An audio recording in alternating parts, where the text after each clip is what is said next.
مع راك تهضر افتحوا الحدود. واش نفتح لك الحدود؟ راك مغرقني بنزيد نفتح لك الحدود، تزيد تدفني بالمخدرات تاعك. نهار تعدلوا رواحكم وتبينوا حسن النيه نتاعكم سياسيا وفي كل الامور. المشاكل اللي اذا كان مشكل تاع احنا ماناش طرف في النزاع تاع الصحراء الغربيه اللي يعرفها العام والخاص. مشكلكم مع الامم المتحده ماهوش معنا احنا. الامم المتحده اللي راهي طالب فيكم بتقرير المصير ماشي الجزائر.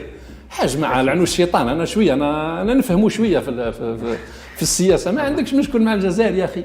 وتزيد اكثر من ذلك تروح تجيب لي اعداء الامه الاسلاميه وانت تدعي انك امير المؤمنين ورئيس لجنه القدس.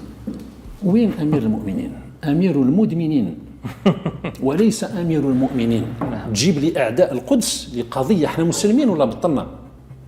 مسلمين ولا بطلنا؟ احنا في وقت الثوره تضامنوا معنا الاخوه المصاروه، تضامنوا معنا الاشقاء، بعض من الاشقاء المغاربه التونسيين اللي الناس كل ضامنت معنا.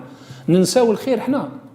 بصح باش تجي اليوم تجيب لي الصهاينه ويتجسسوا لي نظام بيغاسيس، تتجسس هنا وتتجسس ليه غير الخير.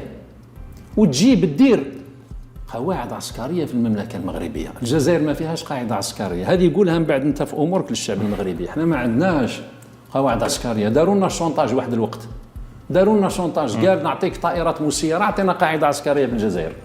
يسمحوا لي المختصين في المجال الامني، هذه معلومه قريتها. ينوضوا جماعه تاعباتنا جامعه تباتنا خلقوا لهم طائره مسيره. ما نحتاجوش الطيارات نتاعكم، حنا نصنعوه من هنا في الجزائر. اذا لا وجه للمقارنه.